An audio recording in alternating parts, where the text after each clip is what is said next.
This was our most exciting and dramatic rescue of 2025. Almost as exciting as the time Claudia the bobcat took a ride in my minivan. And it just so happened to be my favorite species of animal, the beaver, that needed rescuing. I was giving an interview to our local newspaper about our wildlife rescue when it got interrupted by a call on the wildlife emergency hotline. The caller was distressed about seeing a beaver stranded for several days, stuck more than 20 feet down in the spillway of a canal that had been drained for winter. Over the phone, the canal manager insisted that the beavers enter the locks all the time and could easily exit. But from the videos the caller sent, it was clearly not the case. This beaver was stuck, with nothing to eat, laying out in the open in the icy mud in the middle of the day. Something that a beaver with other options would never choose. And that's when another volunteer discovered the terrible truth. Before becoming trapped, this beaver's days were already numbered, as are any beavers that accidentally find themselves in this part of the waterway. As soon as they are noticed, USDA Wildlife Control is called to lethally remove them. And this beaver had definitely been noticed, so we had to act fast. The walls of the locks were 40 feet tall just to get down to where the beaver fell in. So my friend and fellow wildlife rescuer John and I lowered a ladder down with a rope, with a carrier, a net, gloves, and some other equipment down to the edge of the chasm. John set up the ladder, and at first I climbed down inside by myself.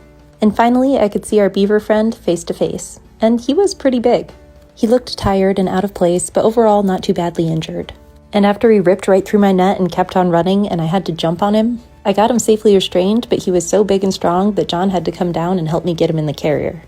Then John tied up the carrier and made hoisting out our beaver friend and all the equipment look easy. Which is pretty impressive because our beaver friend, who we named Erie, weighs about 46 pounds. Erie was clearly hungry and dehydrated and devoured the apples that we had brought with us.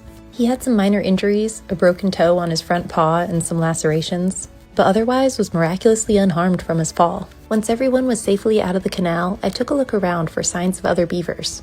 But it looked like Erie had been living alone as a bachelor who never found a mate this spring, and instead became a bank beaver, digging a lodge for himself in the muddy bank. Even if they're not causing damage to canalways, bank beavers on bodies of water like this don't provide the same ecological benefit as beavers who make their home damming up small streams and creating wetland habitat. And as much as I want to be mad at the canalway, the truth of it is, it's not all the canal system's fault that they had to resort to lethal trapping. Right now, lethal management is the only option available in New York. For when beavers come into conflict with humans, and coexistence measures like beaver deceivers and flow devices aren't an option.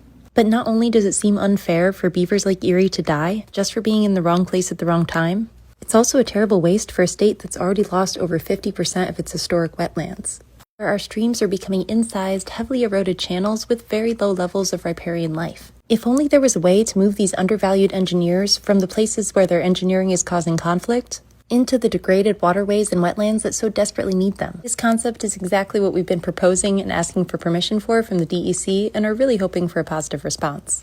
The dream of working with nature instead of against it is at the heart of everything we do here. It's a big dream and change will take time, but we're already putting in the work and have gathered many of the resources to make it a reality. And it's not a new concept. States all around the country are already doing it with lots of success. So why not New York?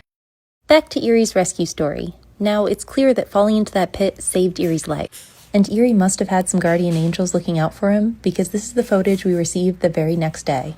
The caller went back to visit the place where he was found, and watched as they were flooded and filled with chunks of ice from upstream, a violent deluge that Erie probably wouldn't have survived. We're so grateful that instead he's here safe at Wild for Life. Now he can heal from his injuries and hopefully be paired up with another beaver at the rescue, and released into an area where they and their future family can do a lot of good. Beavers create vital wetland habitat that provides homes to thousands of species.